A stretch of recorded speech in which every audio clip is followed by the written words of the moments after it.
I feel proud of the work I've created for the Healthwatch project. I want younger children to feel inspired and come forward to tell their story or message. What's on your mind? Here are some of our pieces of work. My mind is always full of fear, an awful dark place with no cheer. Fear follows us, fear stalks us, fear controls us. Fear is all we think. Fear sleeps with us, fear eats with us, fear surrounds us. Fear is everywhere. Fear can't be stopped, fear can't go away. Fear is only an emotion, but it will always stay. Constantly living in your head, where you do nothing but drown in your fears. Doubts, self-hearted and isolation. You slowly destroy yourself. Can't rest, can't sleep, can't think. I am drowning in my emotions. I was bullied when I was 5 years old and fostered to my grandparents. But I live strong even though my 2 feet are disabled. So what? That does not change who I am. I'm fearless. I'm strong. I'm confident. I'm brave. I'm Rosie Jane Richardson, and this is my story. And what have you enjoyed most about the Be Yourself project?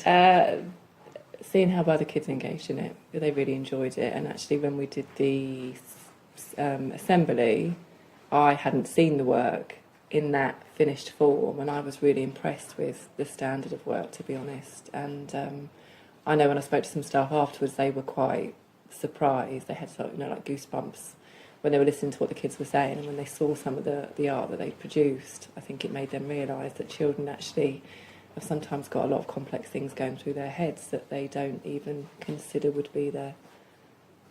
So yeah, that for me was the best bit, I think.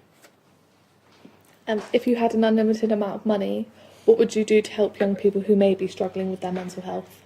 I think if you think about schools now, so we get additional funding for pupil premium, and unfortunately a lot of children who've got pupil premium funding tend to come from backgrounds where mental health is an issue, either for themselves or for family members. You get additional funding to support children who've got special educational needs, but often what we found is that those children who've got underlying mental health issues sometimes miss the radar. They're not in either group. So it's about recognising that perhaps pastoral support is what we call it in schools, really. That's what supports mental health issues, needs to be increased. So us, for example, here, we've managed to go from a 1-person team last year to 4 or 5, I think, from September. If I had unlimited money, I would extend pastoral provision. I'd ensure that we had before school and after school support, parent workshops, summer schools, all that kind of stuff, because a lot of mental health issues are not just based in school, they come from external factors, and that's where the support needs to be. So running projects like the Healthwatch project as an ongoing thing, like an after-school club, would be fantastic, opening up to children who've got self-esteem issues, who want a little bit of support to kind of open up and share with them.